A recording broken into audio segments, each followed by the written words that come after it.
Do is we'll go through the three of us, and we're going to start with Garry, and each time, if you just introduce yourselves and just say, what you teach, what school you're from, etc. Basically, the focus for the session today. This is the first in a series of sessions where we basically just want to have chats with teachers about what they're doing. It's a chance for you guys to showcase a few things and have a focus each time on a particular aspect. So this time, sort of looking at trying to promote interaction, collaboration, connection between students, that whole idea of developing some sense of community, even though it might be different levels of it. And each one of the teachers here has done something to do that, and each one is actually quite different in a way. So we'll just go through, and if we've got any questions from those watching, please fire them through the Q&A, and we can answer them. I said we're going to the unknown. This is the first time you used Hangout on here to do this sort of thing, so it's a bit of a trial for the three of us anyway. And Marina and Garry, if you want to ask any questions of each other as well, feel free. So basically do a wee show and tell and then have some questions afterwards. We have a chat, I suppose, afterwards. So lucky first, Garry. Yeah, thank you, Darren, for the invite. Well, before we start with you, we'll introduce each other. We'll each introduce ourselves so everyone knows who we are, and then we'll start with you. So, Garry, who are you? I'm Garry Brittenden, and I teach at Akaroa Area School, teach social studies and history. And I have been an online teacher with Darren for, I think this must be about my 4th or 5th year. It just goes so fast and so exciting that I can't quite keep count of the years. So, yeah.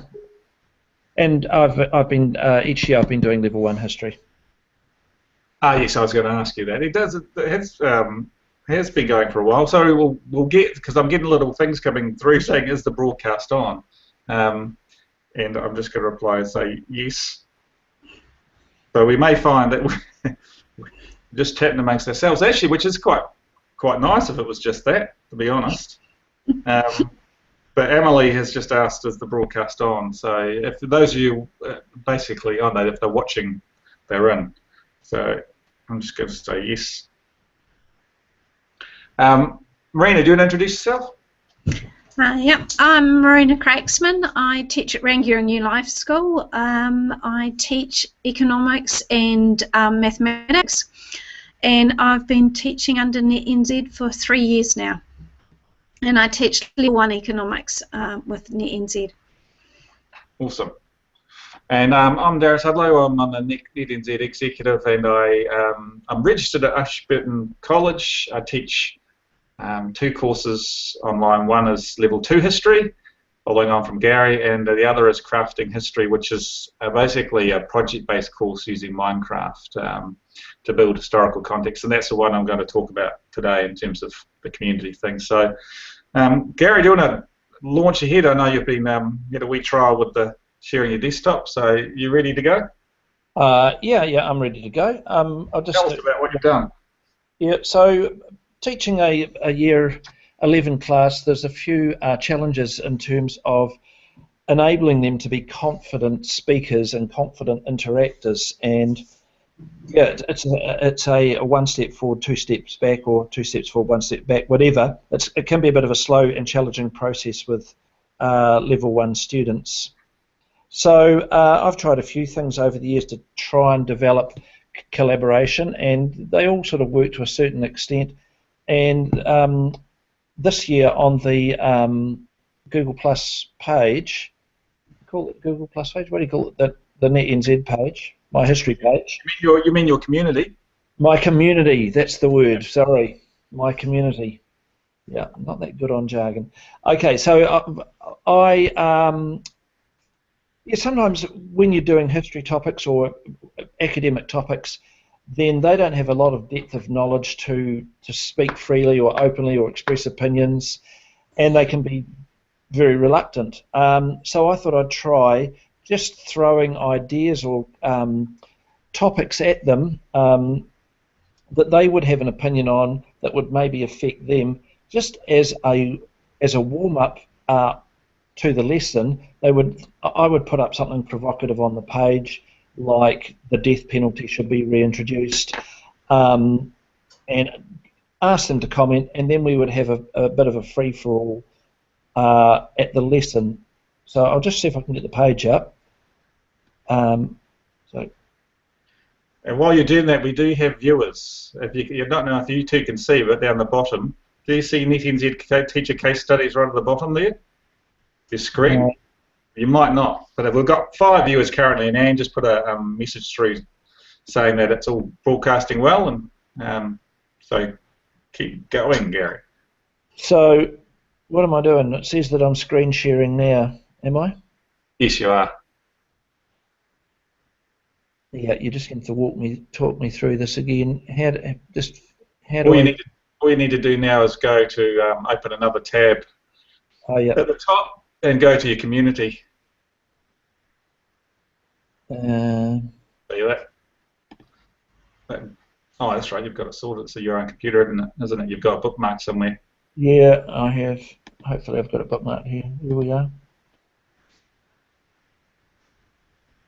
So here we are on my page. So what I've been putting up, because we're doing the nuclear free topic and the Rainbow Warrior, I've been putting up a cartoon each week, and we've just been talking about that.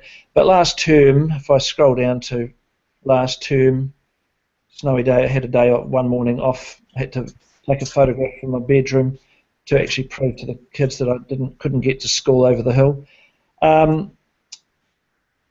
Yeah, I get them to watch. You've probably seen this video, Why I Hate School But Love Education. Other topics I've put up was things like parents should be allowed to smack, teenagers these days have it too easy, just things, the death penalty always gets kids talking, and there are a few other ones. And yeah, I would try and encourage them to write a response, their opinion, and then I would try and get them to interact with the others. So here's one on, this seemed to provoke a bit of a response. Teenagers have it too easy. Some of them would come up with some quite thoughtful things. You know, some of them wouldn't. And quite often they would write quite long ones. And other times, you know, they would just throw a word or two in. The difficult part was to get them to comment to each other about each other's comments, really, to respond and to develop a banter online. It happened a bit more successfully in the during VC period, so where they could actually listen and yeah. Are you still there, Darren? Absolutely, sorry. Yeah, no, that's okay. I just clicked something and I thought, oh, I've clicked the wrong thing. Yeah, so this one was quite interesting. Oh, we can't see your screen anymore, Garry. Oh, right. What have I clicked? I'll just go back to screen share. You might have stopped it somehow.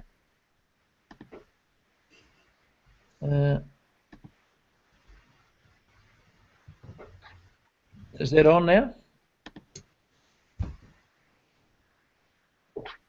Is that there? Not at the moment. Okay, so I press the little green one. Go to, oh, okay, here we go. There we go, and back to there. Yeah, so I was actually surprised of how on some of the topics, like should the death penalty come in, how sophisticated and thoughtful they were. And I could always throw in a bit of a wind-up comment, and that would get them going again. But yeah, I think overall we had some really good discussions. And whoops, oh jeez, now I've done the wrong thing. I did what you did, Darren. It's just because you're on the Hangout. So if you just stop it. Stop that. How do I stop now? Stop sharing. Mm-hmm. There we go. Okay. Sorry about that. I keep in my excitement of being for YouTube. I keep pressing the wrong button.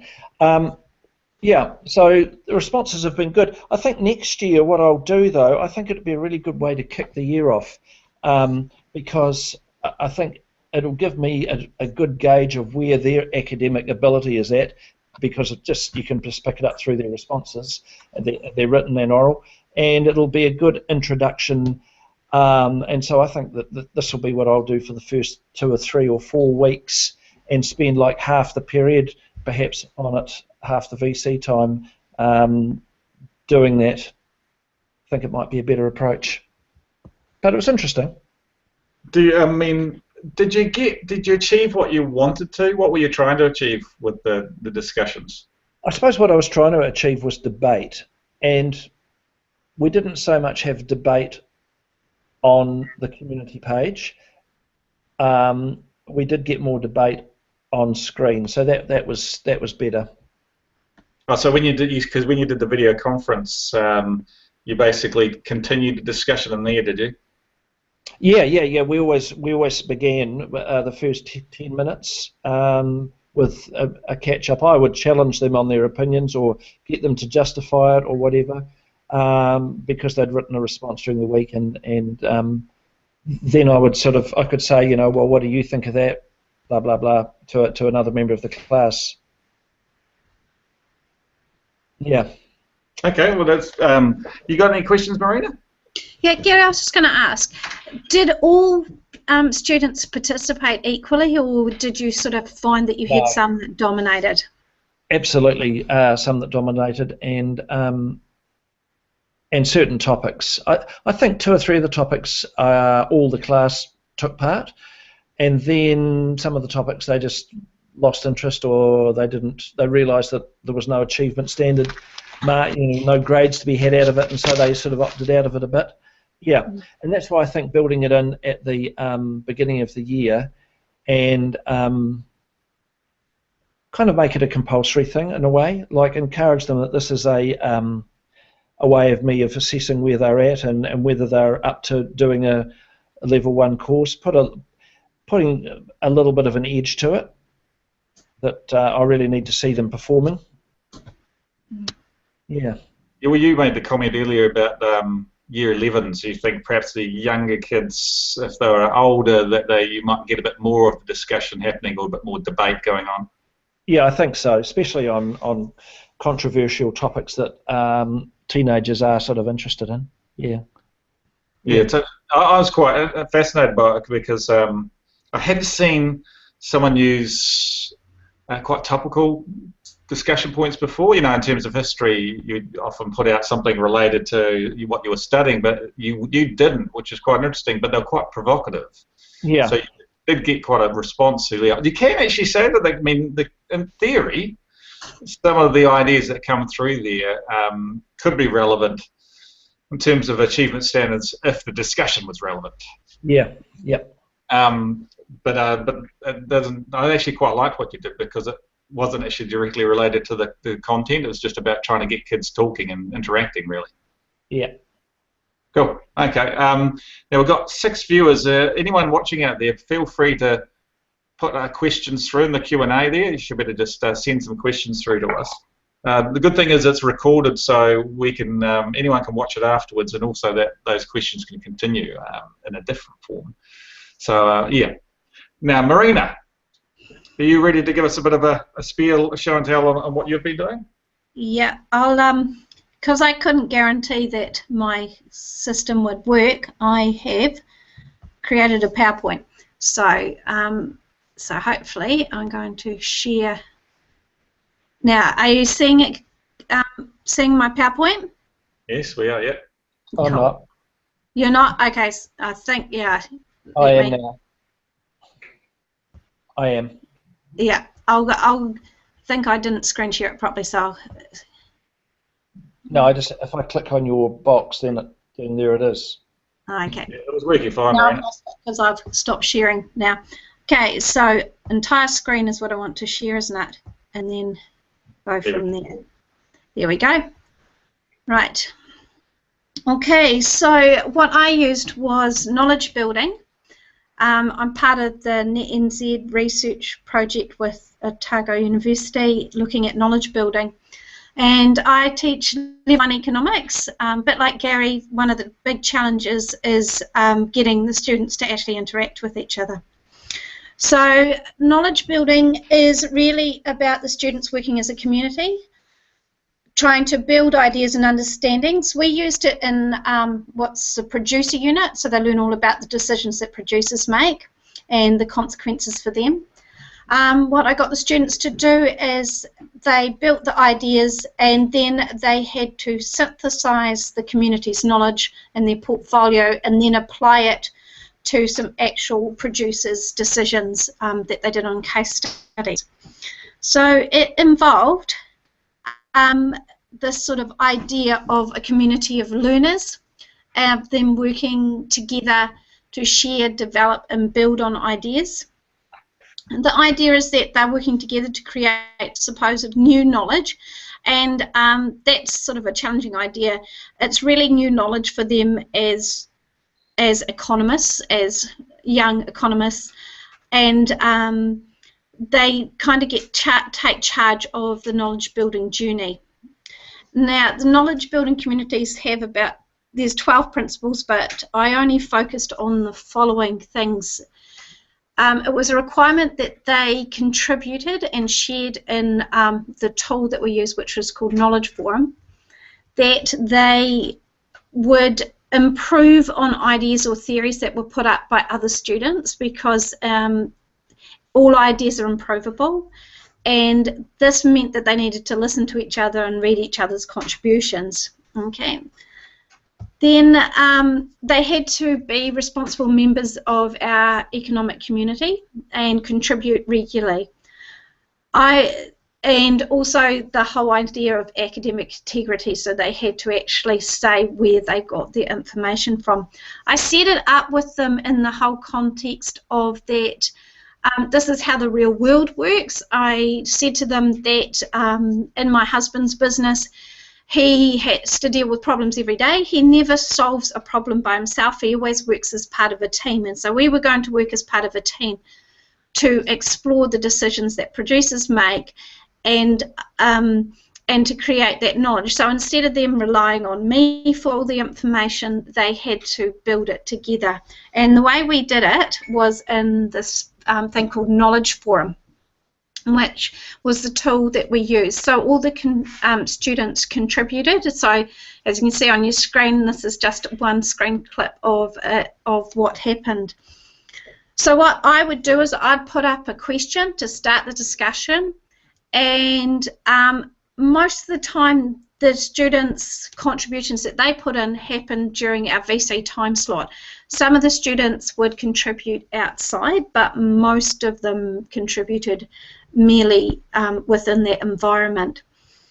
And so you can see that my initial question is there, and then they're putting in responses related to that. So their responses could have been other questions, so they started to put in their own questions. Their questions tended to be what questions or who, so they tended to be a bit limited rather than the why and how open questions. This is one of their contributions. So in a contribution they would share their own ideas about the question. So this is one of my students, Jack's, what he said what productivity was all about. Some of them would share information that they found. So Claire's found some information from a website and she's posted that in. And some of the stuff that they shared was from the textbook that we used. And then they'd also give examples. And the examples were really good, because this one from Claire was really showing a great understanding about what division of labour is, connecting it to something quite simple that that she was thinking about. Now, knowledge building really is about them taking an idea and actually continuing to build on it. The question that whether we got to knowledge building, I'm not sure. We did a lot of knowledge sharing. There was a lot of contributions. The students worked well together. And then they were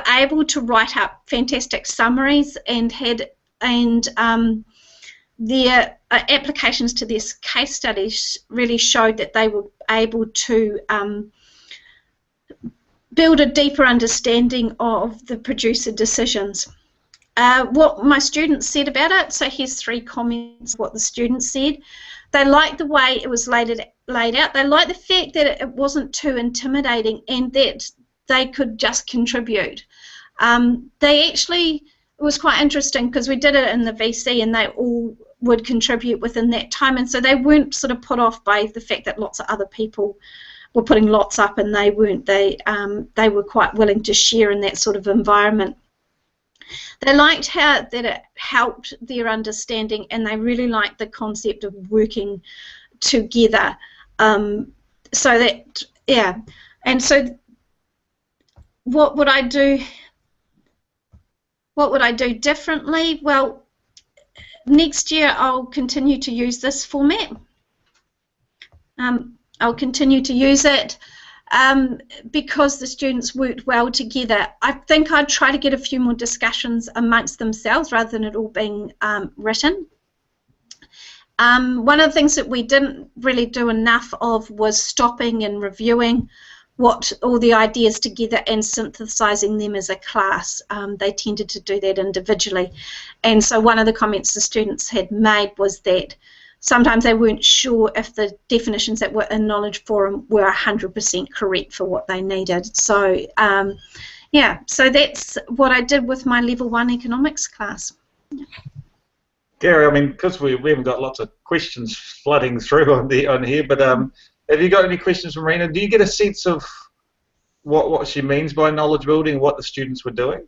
Yeah, no, I think that it's sort of just extending the use of that of your online learning by building on what kids can, like what they feel confident about contributing and build and taking from other students. I thought the comment about the fact that the first one there, the girl said it made her confidence grow because others had contributed and others would help her.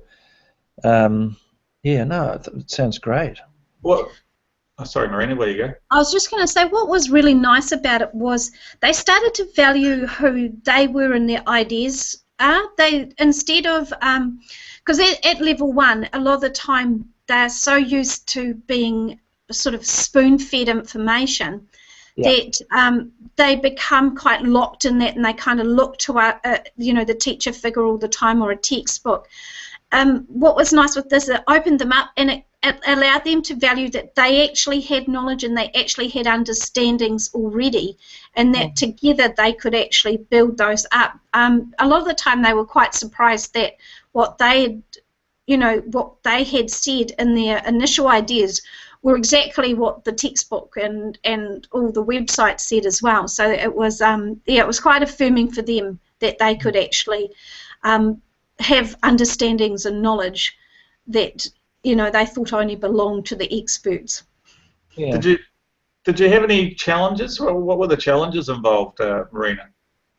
Biggest challenge was, and like anything online, was the technology aspect in terms of the students being able to get into Knowledge Forum and utilise it. I had a few students who struggled with that, but it's that was probably one of the challenges. The other challenge that the students found, and that was probably because we were using it in the VC time, is that they tended to be contributing the same sort of things, and so there wasn't enough time. If they did it asynchronously, then they would actually see somebody else had already posted their idea, and therefore they could just build on that idea rather than posting the same idea. So that was probably one of the challenges. But being Level 1s, I find the outside of VC time, they're not so good on the time management and doing all the things that you would like them to do.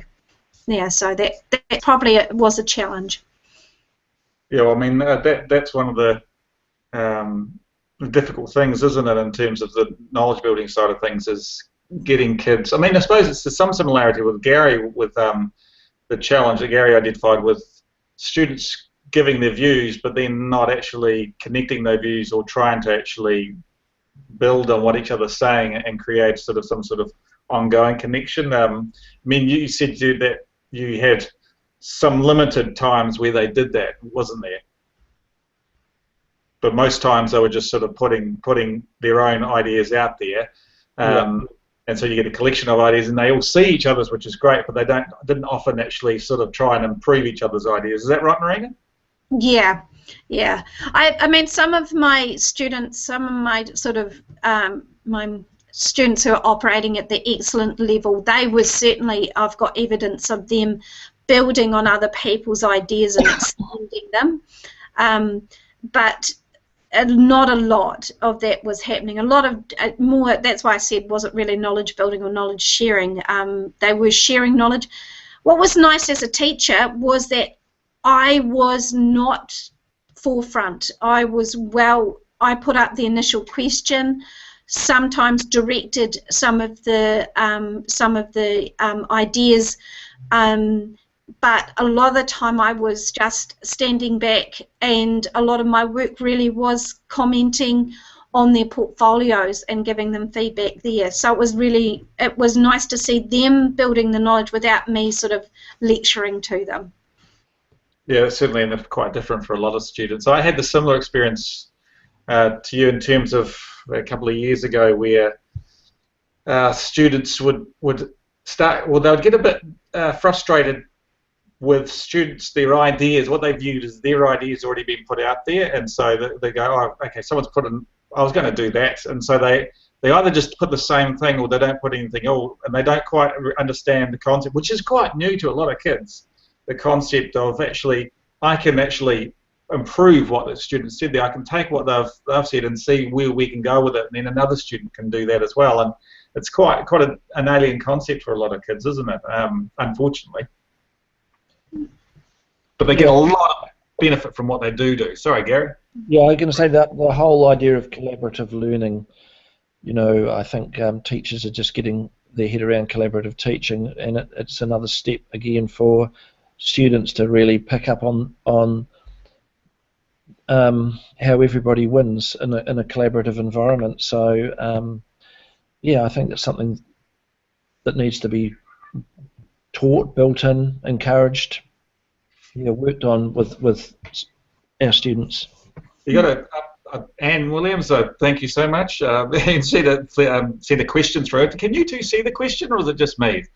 No, I can't see the questions. Yeah. You might have the Q&A function, might be able to see it. But anyway, Anne's asked, and actually both of you can answer this, but she said, do you think our students are scared to make mistakes? And do you think we've trained them to rely on the teacher? I mean, do you think they're scared to make mistakes? I think they are, and I think that when you do things like the Knowledge Forum, it freed them up from making those mistakes. I think that they, because it's how well you set it up, so I had to set it up well for them to be confident that they could actually put their ideas in. And I did a lot of praise, so that was one of the advantages of doing it in the VC time. I would actually, comment on their contributions as they were putting them in, saying, oh, so-and-so's put in a really great idea about, and that built up their confidence. But I think they are a little bit afraid. This group is quite different. Last year's group, I don't think all my students would have participated as well as this group has, because I did have some of those students who wouldn't contribute in the Google community because they were afraid that the others their answers weren't as good as other students. Yeah. What do you think, Gary? Did you experience that at all with what you were doing? Yeah. A couple of things there. I think students are scared of making mistakes, but more in front of their peers than in front of the teacher. I have a feeling. I think they feel, I don't know, reasonably safe in front of teachers, but they don't want to appear stupid in front of their mates. The other thing is, with the activity that I did, there was no right or wrong, so they couldn't really make a mistake. They were just provocative statements that they responded to, and so it was pretty safe for them to actually express themselves quite fully. Yeah, one thing of not making mistakes, although that's in there, I have seen that, but also I've had students who are and it's such a visible environment where you're putting all your ideas, you're out there and it's visible to everyone, that some students are uncomfortable with that and comfortable with the idea that they're going to be judged or think they're going to be judged and lack confidence in that. I've certainly experienced that a bit, and it's just a matter of working through it with them. It is, for many of them, quite a different environment. I mean, Gary, do you think the system, in a way, the way we've done things traditionally, trains students to rely on the teacher? Oh, I think you could go from classroom to classroom and get different answers, really. I don't think you could generalise. I think New Zealand is probably, if you jump into a classroom in the United States or Japan or China, I think the students would rely on the teachers a lot more over there. I think we're fairly, what do you call it, advanced, or pretty good at actually developing freedom of expression in our kids in most classrooms. That's an interesting point. We tend to be quite hard on ourselves, don't we? You talk about the system, I think. But when you do look overseas, sometimes it's certainly what our kids are willing to do in our system is certainly sometimes a lot better, or more they have more freedom than perhaps in other educational systems. And I don't think you'd see similar things across the States or the UK or wherever you went. No. What do you think, Marina? Yeah, I think we're probably good. We are getting better in New Zealand at making sure our students aren't as reliant on us, and I think we're a bit more open to doing that. Because I think you just have to be conscious of it. And I think when you teach online, you are conscious of it. Some of your students are reliant on you, and some students are just self-starters and they'll just go with it. And I mean, this year with my level 1 economics, I've been lucky. I've got a group that are like that, and so for them contributing in knowledge forum and exploring producer decisions for themselves without, me lecturing to them, went really well. Yeah. Thanks for that. I mean, we've got another question. A question here for you, Marina, specifically from Linda, asking, did the students reference each other's ideas in their assessments, or do they mainly use their own ideas? No, I've been slowly chugging through marking at the moment. They've done really well. They actually do reference each other. Interestingly enough, though, it's the similar names coming through, but yes, they have referenced each other and acknowledged each other's work, so that was really nice to see. Awesome. Okay, that's interesting, actually. I didn't know. I had found out in the past with my students that they were quite happy to reference other students' ideas. Sometimes more reluctant to give the ideas themselves, but would there be anything, what would you do differently next year, Marina? I think I would not, if I'd use it with the same unit, I'd decrease the number of decisions we looked at, because they're actually only need to be assessed on 2. I looked at 4 to give them a bit more choice, but I really think I'd cut it down to 3. I would make sure I had a lot more of those times in VC where we as a class synthesize our ideas and that sort of thing, so that we did that sort of knowledge building talk, finding those promising ideas. That's what I would do a lot more of with them. And hopefully, I'd probably use it, the whole format. I would certainly use it a lot more, not just in one unit. Use it a lot more so that that was their way of interacting with each other. Great. I mean, that's the question so far. I mean, what's quite neat is for both case studies, both the examples that you guys have talked about here, is we're looking at connecting kids rather than. I mean, that's the challenge in a way, and that's what this focus for this particular session is on, in a way, is that students don't have to work in isolation when they're working at a distance or online. In fact, actually far from it. You do things a bit differently, perhaps, than you would in a face-to-face classroom, but actually sometimes you can connect them more than perhaps happens often face-to-face. So I suppose I've got the chance to finish up, and I'll do it rather quickly. The time's been quite good, actually, the way this has worked so far. And I'll just quickly go through and share what I've done with one course just related to connecting kids, and it's quite a different example. So it gives a bit of a variety to what we're talking about, I suppose. So I'll just share my screen, and Marina, you might suddenly appear. I assume you have? Yeah. Sorry about that. I like doing that to my students. It's rather nasty, but if this is, can you see that all right, Marina? Yes, I can. Yeah, it's good.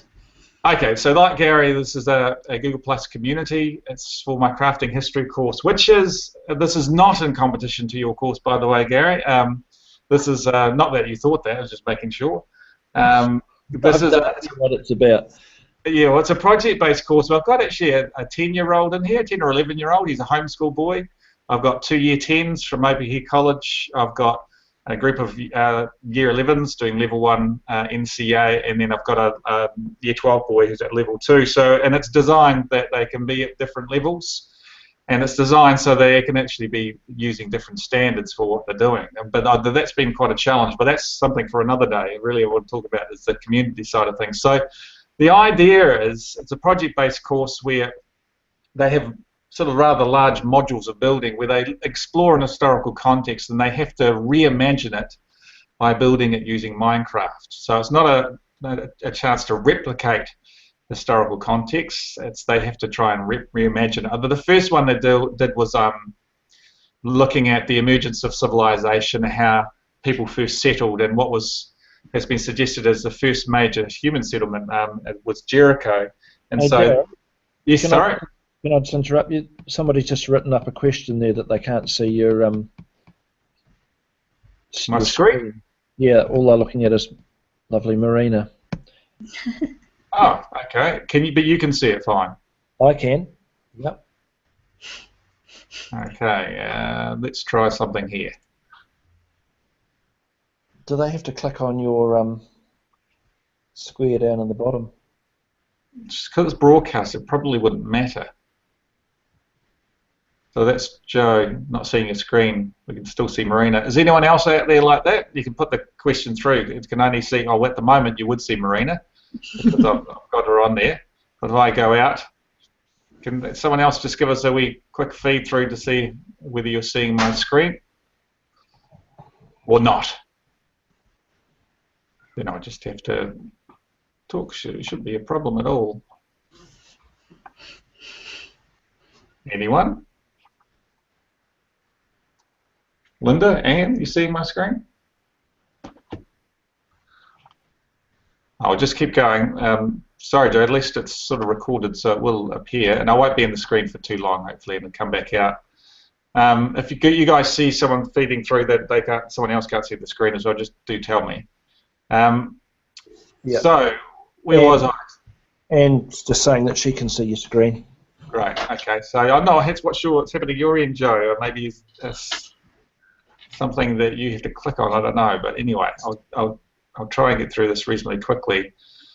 So we built Jericho, and this last term they're still looking at building their own Roman town. So they have to do a lot of research, looking at the examining what a Roman town would look like.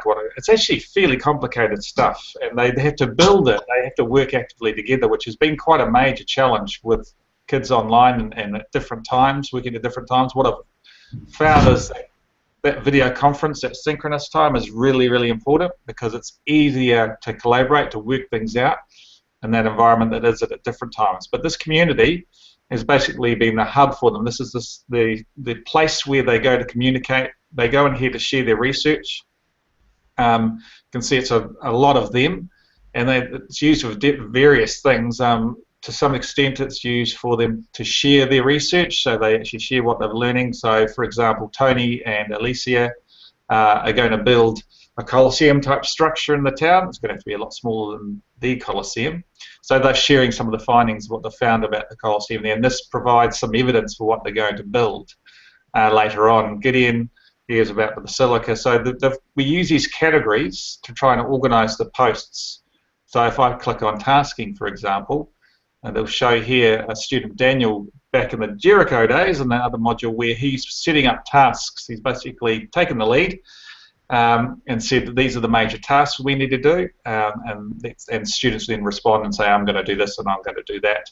It's also used for them to log their building, so they say, provide pictures, etc. of what they've done and talk about it. There's been times in various bits and pieces, if I go to Roman Town discussion, where there has been some real working out going on, so that someone's put up some questions, and that's the idea. You know, I'm not sure how to do this, not sure what to do here, what do you think on this, and they should post them here, and then they all actually have a discussion and work it out, and so it provides that point of contact that you would have face to face. It's just they have to be willing to do that, and they're at different times, etc. So the community itself has worked pretty well. This type of environment is perfect for the whole intention behind the course. It really is perfect. It hasn't been perfectly used by the students.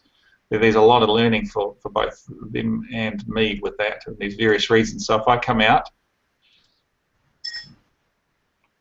just talk quickly sum up with a couple of things. What I found is that first half of the year there was a lot of working out going on in that community space. Recently, with the Roman Town thing, there's been less of them actually trying to work things out and discuss it. There's been some of it, but they found that a major challenge, and I think it's around actually the whole concept of building the Roman Town. What they have to do is actually quite complex, and so there's been a number of them I think haven't known where to start in terms of asking questions, and I wouldn't say they've all got a huge amount of initiative. So it's required me to step in a lot over this certainly this term, and to give them some direction. And what we've done is really sort of, they've all decided I'm going to do this build and I'm going to do this, and we've discussed what they're doing. And what I really wanted is for them to take over themselves, and it's as a project really lead it themselves.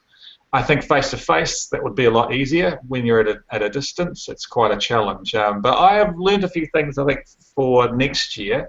And next year there's a lot of structures I'd put in place in the first term to get them used to doing certain things and working in certain ways, and to encourage them to talk to each other and to actually interact on things rather than just put up posts and share what they're doing.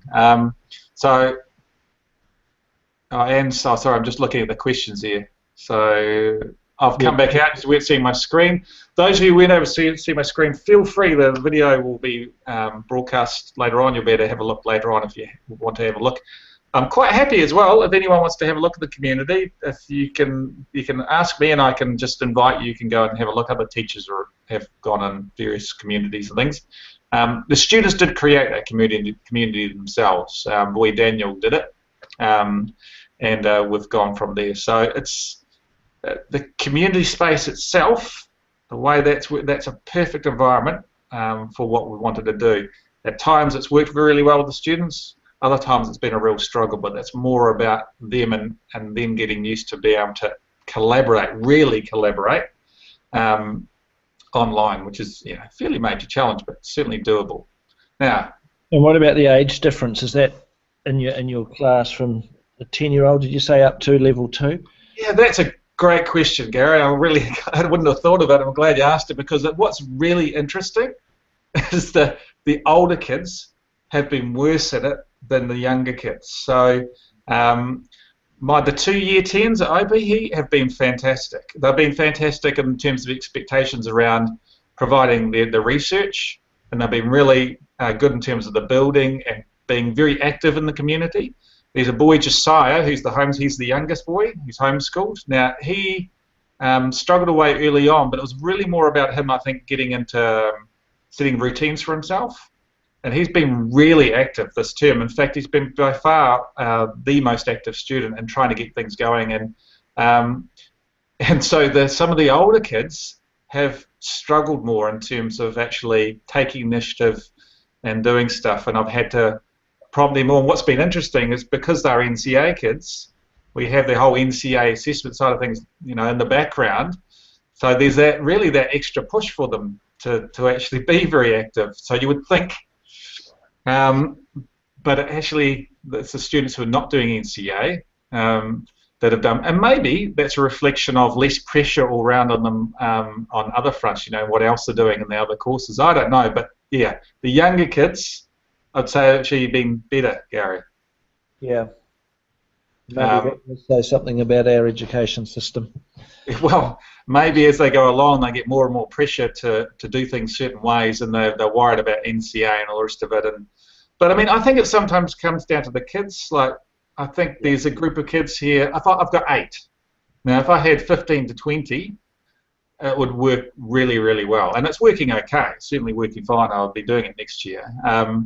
15 to 20, you can get that critical mass where you've got enough kids who are really going to take the lead and can actually sort of take the initiative, whereas with 8, a bit more of a struggle.